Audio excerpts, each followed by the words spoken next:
atas lengger. Yo. Iya piye? Yo bisa geni.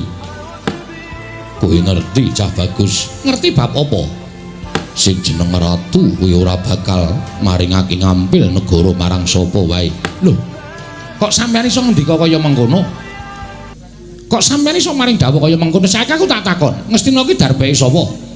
Sing dadi ratu duk nalika semana tanana nalika Kejabamung Kanjeng Eyang Prabu Pandhu Dewayana. Nalika semana wong atuwamu ya kuwi Kanjeng Eyang Destarata kuwi mung nampa titipan saka Kanjeng Eyang Pandhu. Ya ora? Yo. Ning merga saka pokal gawene Nayaka Ngastina sing seneng benthik-benthike Pandhawa karo Kurawa. Pandhawa karo Kurawa digawe ora rukun, malah Pandhawa disingkang-singkang saka negara Ngastina. Pamrih aja nganti kelakon Ngastina kuwi tiba ning tanganing para Pandhawa ya wong atuwaku.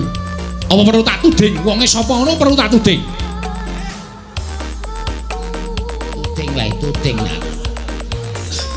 Ae, ngono kae. Langsung wae rasa wedi wis anggen. Iya. Lah, mula saka kuwi, yen aku nyuwun ngambil wujude negara Ngastina iki rak wis satrepe to, wong aku nyilinggone wong tuaku.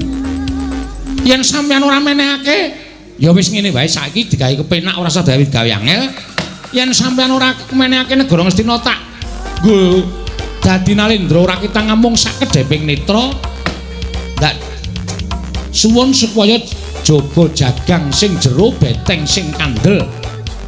Tak suwun Ngastina milyana senopati sing gamben-gamben sing pancen digaya tenan.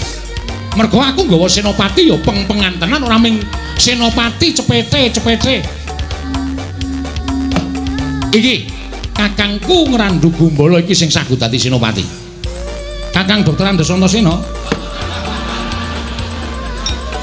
Apa Yayi Insinyur Wisanggeni? Iki ki sekolah dek kapan? Kok wis do dipangkat dhewe-dhewe, engko gak ditambahi SSM. SSN kok ya SSM ora. Kowe sagu to perang karo wong Kurawa? Oh, turah sagu. Aja kok Kurawa. Lah mbok iso do lenggah nang kene sing kondang-kondang wong beng dudeng iki kon mungsuh aku ora bakal wedi. Wis sapa? Siwa Duryudana kon milih senopati ning Ngastina sapa? Iki po wong tuwa sing jejer aku ki. Aku ora melu-melu kok Antasena. Apa Siwa Ngawangga, apa Simbah Pati Sengkuni kon paring dawuh, tak jajali kaya ngapa kekuatane. Antasena kalah, trima mati tak wujudini. Demi kowe iso dadi ratu. Iya kan? Iya. Aduh. Pripun Paman? Mboten menapa-menapa. Dodo kiwa kula kok jarem. Dipresake dhe mbok menawa gejala jantung. Napa disetrumke? Iya, Kakang Bima sajake senenge ra jamak-jamak bisa ngeni. Piye? Sing gedhe pangapura makruh bisa menehi wangsulan karo Wisanggeni. Terus aku kok ngenteni tekan kapan? Aku ora wis matur ning Nawala to, tak wangeni nganti tekan dina iki. Nek dina iki Siwa Duryudana ora menehi wangsulan kalawan aku, tegese Ngastina dikukuhi. Yen Ngastina dikukuhi, tegese dina iki tak kencang perang gedhe Bratayuda. Ora usah nganggo Pandhawa, cukup Wisanggeni karo Antasena sago nglebur negara Ngastina.